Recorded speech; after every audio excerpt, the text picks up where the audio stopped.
I think ibona ke lapho. Mina ngelalela ngithini bengifuna ngizobona imoto uphi nabe futhi nje bayave nje bangasangena ngaphakathi abeze inyawo ababavimbela pheze inyawo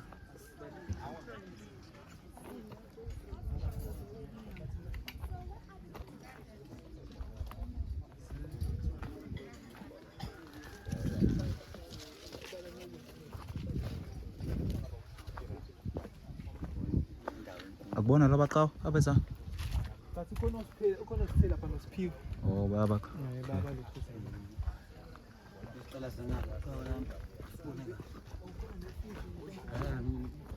imbali yakho isendele umthandazo wakho uzwile uzwile ngibonile usuyihlehlisa ukuthi hayi icishe nje yashaya ijike la yabuyela emuva ya sekuvulele igate elingale ukhabazela sibongo uthe ukhabazela yebo baba khabazela amavovo kaHlandla wathi ekhaya konje kuphi kula eThekwini eMlazi eMlazi yebo bewenzani eMlazi bengenzani eMlazi ungakenzi la engingakezi la bengiya eCape Town Cape Town kuyofundela iComputer Engineering yes wasonkulunkulu kwajikisa imkhondo ke ngeza ngala so bekumuntu nje ubeyo federalisha ama studies akhe so ubuyazi le ndawo ngaphambili noma bungayazi ngaphambili nini mhlambe ngaphambili nini ngiyaze ngo2024 le ndawo yes uplan ukuye eKapa nje already usuyayazi sengiyayazi le ndawo ngisadlinza ukuthi ngabe i-decision enhle o ngabe kuzomthokozisa uNkulunkulu ukuthi ngiye eCape Town ngiyofederalisha ama studies ami o ngize ngala so kwaba ileyo battle leyo nje engqondweni yami ngikhuleka kumoya ngicela ngisize angize ngithathe isinqumo esifanele futhi ubusovela ususindisiwe wena ngase ngivele sengisindisiwe ke noma ubukholwa mothi kuya ngokuthi udefine kanjani ukusindisa nokukholwa understand ukuthi into esayifani so bengikholwa bengisindisiwe bengizelwe kabuhle usho lokho ngoba abaningi mawukhuluma nabo bathi bayakholwa ngiyayizwa ke lo usindisiwe cha usindisiwe no bengisindisiwe ngikhonza nje ibandleni impela elimthandayo uNkulunkulu ukuthi kuyayazi into yasemangazi noma baba usindisiwe but into esemabandleni njengamanje nje umdlalo udlalwa kanjani babandleni indlela kuyiyona uNkulunkulu akasayona ipriority sekuba imali kakhulu okwesibili ile zinto zalelizwe ezihamba phambili ukuthi ibusiso imiyalo kaJesu isiza ngemuva sekuphakamisa nje ukuthi uNkulunkulu ngibusisile ngathola imoto ngathola umsebenzi kuyokhula izona zinto ezikhulekelwayo yabo uthe uJesu asingakhathazeki ngalezo zinto but thina siyakhuleka uNkulunkulu enkosi izona esibeka phambili umuntu uma ebusisekile sibona ngemoto nangomuzo mbona ngumshado ongenakho akabusisekile then ke umuntu ngiyamthanda uNkulunkulu ngoba nginalokho nalokho bese sibuka uJesu wayinani uJesu engenayo ngisho indlu yokucambalala ikhanda uJesu kodwa ubusisekile okudlula thina sonke so yini sibusiso yabo so imibuzo engangibuza yona ke ngisangale nemali ke into ehamba phambili imali umnikelo nje inkonzo nje kuyanikelwa nje izwi isikhathi sokufunda izwi sokufundisa izimvu sincane so umdlalo hayi ngibuza umbuzo yebo othe phecelezi khabazela yebo ngesikhathi uhlangana noJesu oqala yini uJesu akwenzela yona wangisindisa ezonweni ebengicwile kuzo izono zobusha nje eziningi ngingazibala bengumuntu cha ngifuna lo ngoba abanye abayazi indaba ukuthi khona ukusindisa ezonweni yabo oqala mawuhlangana noJesu ukuhlukanisa nesono indaba esesonweni yabo ukuhlukanisa inkinga yazi mesiba kuphi uhamba endleleni kunezinto usathane acashisa isono kuzo obona mase uphakathi ingakho izwi lithi lapha kwizaga kunendlela ebukeka inhle emehlweni omuntu kodwa isiphetho sayo sokubhubha so that is why sideleke konke kwalelizwe because kunezinto besithi nathi hayi uNkulunkulu sikhululile esonweni kodwa asiphile nje njengabantu bonke nathi sifunele imfundo imisebenzi nje kona engane ngoba base uma ususondela usungena khona usuphakathi uyabona kunezinto lana ezenzakalayo ezingamthokozisa uNkulunkulu eziphambanayo nezwi laNkulunkulu kodwa ngenxa yokuthi ufuna isisu ufuna imali ufuna ukuphila or Uvala amehlo. uvala amehlo ucompromise yabo kube Ukuze kungaphumile inzuzo. Uyabona? Baloku abantu becasuka bethi bahamba nemali. hayi ngiyabonga kakhulu ngoba uyangithi so usathana uyifihle kanjalo yikho sila asisho ukuthi iyona ndawo uNkulunkulu akuyo kuphela lo iyona ndawo engcwele le akuyona ndawo abantu abangcwelele ikhaya labafundi igama leli ndawo abantu abafuna ukuzofunda ngoJesu Kristu abantu abafuna ukuzofunda ngombuso kaJesu Kristu yes so hayi ukuthi singcono kunabanye abazalwane sesibambe thina ivangeli lona kwayithina sikho perfect sizofunda la sizo Futhi njoba nihleli lana hayi ukuthi nihleli nilenda ukuthi uJesu anifice Hayibo. ubuya kwenkosi. angani uthe uJesu asifuneni umbuso wakhe kuqala thina masethi lapha mase ehamba kuMatthew 28 hambani nenze izizwe abafundi bami nibabhabhatisa egameni lami mase niwenzile lokho nibafundise ukugcina konke so asilindi nje ngokubaleka sithi siyohlala endaweni size siyobaleka siyolinda ukubuya kwaJesu singcwele sisemsebenzini nje njengamanje Manje ke mana njoba nilana kukhona imisebenzi yezandla eniyenzayo noma Yes. akwenziwani. umbuso kaNkuluNkulu sifundisa ukuthi asiphili imfundo yethu iBhayibheli but asifundi okwe theory kuphela izwi leNkulunkulu sifunda nemisebenzi yezandla so eminingi kakhulu eagriculture ekhona right ukulima kunabanje ababengakwazi ukutshala ukuthi faka kanjani uhlamvu lokutshala ubhatata cassava plant izitshalo eziningi nje mase kuzoba imfuyo lena inakekelwa kanjani imfuyo kaNkulunkulu inkukhu khona ngisho fish la iphond idamu lo fish la sinalo ama skills okuziphilisa likhona la singasondela ngokuthi Ufisha bangakanani obukhulu? sibalande bese abancane ke kodwa bakhona abakhudlwana ama sardine nama primo ama primo so bayinqwaba mhlawumbe bala ko 500 kuya ku 700 ofisha bala so yes imsebenzi izandla yakhona ngisho abakwazi ukuthunga la Niyaphela mhlonishwa. njani ba Umajola lo mxhawulayo. Oh yeah, mina ngwakazilana. Kuphi baba? Ekhaya ile mhlaba yalingana kodwa ngisebenza ka social development. Siyabonga baba. Siyabonga. Ngiyajabula.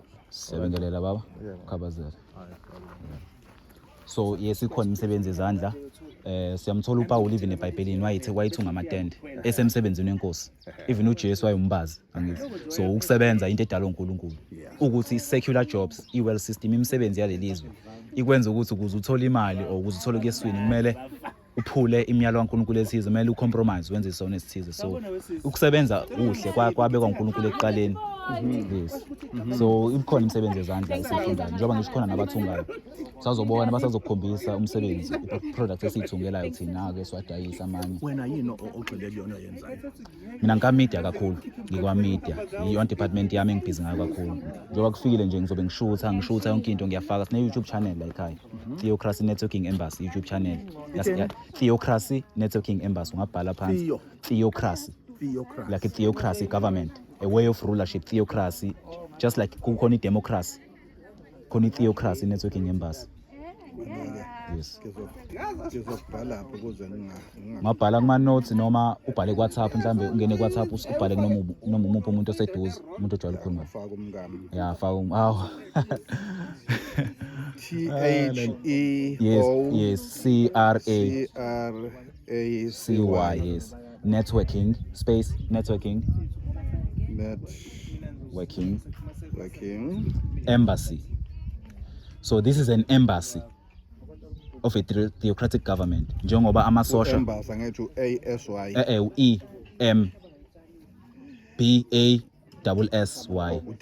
EMBASSY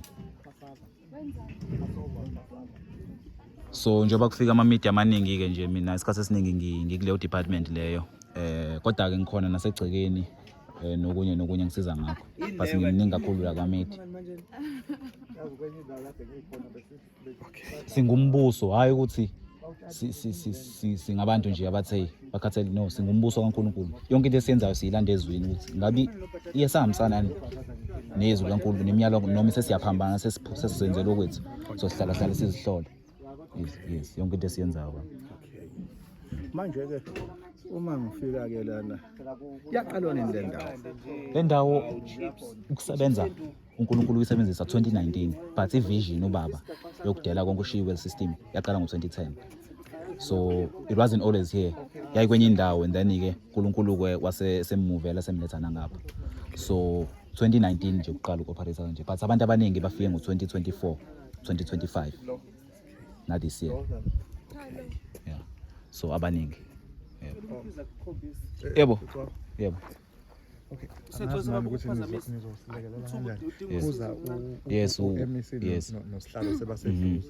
So angazi ukuthi uma befika isifiso bekuwukuthi babone mhlawumbe angazi ukuthi bese baya kube Bahlale phansi bese bahlala discussion. phansi, Yes. yes. Okay, ubaba umholi wethu uye lo baba usibengathi musimbonile. Bengingamboni. Okay, cela ukuthi ngikise kuyena and then ke ikhona indawo ebesihlelile usi mhlambe bengahlala khona kuzoya ngabo bengahlala la ngaphandle or behlala endlini phakathi.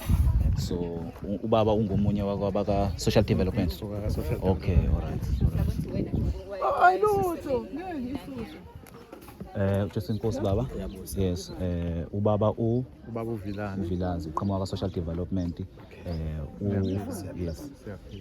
So ngicela udinga usizo mayelana nendaba njengoba kuza u-MEC siyarela ukuthi mhlambe ke bazokhona ukuthi babone kahle indawo nokuthi behlale phansi nawe. Yes, so ufuna ukwazi into kanjalo. Angazi noma bese ngabalungisela endlini noma mhlawumbe ngizohlala ngaphandle because ngathi sethe ukuphola ilanga ngazi kodwa. Yes, bese ngezwa ngawe mfowethu. Okay, no, ngizocela ukuthola i-full guidance uma sebefika. Kodwa mhlawumbe indawo engaphandle. Yo ngiyaxolisa ukuphazamiseka baba bengisayosiza lapho. Yes. Singakaqhubeki lapho indawo yena ihamba igcina. Ey, yabona nje mengizobala ngokwama calculations is 2.5 hectares. Nalo moba wonke wena. No umoba kona wethu. Seko kuphi? Hayi ithina lapho. Yabo la khamba khona ifence. Yithi sonke lapha la kuyixhobo khona yonke le ndawo le. Mesihamba le ishone le. Ukhona umoba nathi esiutshalile ukhona lapha ngaphakathi phezulu umoba wethu but akuwona lo ngaphandle. And then ke ihamba inyuka iziyofika le phezulu. Gcina yes khona ifence 2.5 hectares yes. Amaground amabili ebhola. Yeah. Ngibeka ke la sigcina khona. Yes. Bese ngikhohle yazi ngicina bese sikuphi kambe sengikhohle. Sengikhohle bese sikuphi Holy Spirit remind us. Bungabuza ngama skills usesidlulile kuma skills ezandla. Bengilapha emsebenzini phela. Emsebenzini yezandla. Niphila ngayo. Yes. Ukuthi mina ngigxile kakhulu ka media mina. Yeah. Kakhulu. Yes, nikhona neminye yezandla. So busachaza ukuthi uma ngifika la usabuza ukuthi uma ngathiwa ngiyafika la. Yes, ubusa lapha. Kubeka. Hayi awuzange ukusho ukuthi mose uyafika wenzani. Uthe uma ngifika la. Sengisisho mina. Yes, usuzusho wena. Sengikhohliwe. Usukhohli. Hayi, asithembe umoya engcweleke mhlawumbe uyivale ngamabomu le. Okunye ngiyakhohlwa kubuye emva kwesikhathi. Okay, yes. So futhi bekungabalulekile. So yonke into esiyenzayo singumbuso kaNkuluNkulu. Njengoba silindeleke ku-MEC njengamanje. Phakathi bona mabefika. Hayi singabafaka ngale. Imoto ezinye zingena ngale. Kuyangeneka. Yes. So ezinye imoto soyifaka ngale. So bayeza njengamanje bazoqala bebona ukuthi indawo behlolisisa indawo because kuningi okutrendayo njengamanje ukuthi siyini so abanye basikhala nawo so uzobona kahle then mase eqedile mase ehlala phansi ngenobaba kube nemibuzo abayibuza kube ne discussion nakhona futhi uzobatshela lento ekutshela yona nawe ukuthi umbuso ayikho into esiyifihlile so umbuso kaNkuluNkulu yonke into esiyenza sisenzela thina into enza abantu babe offended or into enza abantu babe ngathi bayanyakaza ilento ukuthi kuye kwamaphilisi kuye kwimisebenzi kwaye kuyikole manje ngazi ukuthi leyo nto leyo ayikho embusweni kaNkuluNkulu ngazi ukuthi nje iyona kuphila komuntu lokho ukuphila kusekho kuJesu sekukulezi zinto lezi yabo akusekho ukuphila kuJesu sekukulezi zinto lezi so iyona into enyakazisa abantu ke leyo. Okay. Yeah. Uma ngaphela uyazi kwalesa sikhathi esake sasishathi nakusukulela kwezo Yabo. it's not fair. It's not fair. It's not fair ngempela ngicabanga lokho nami.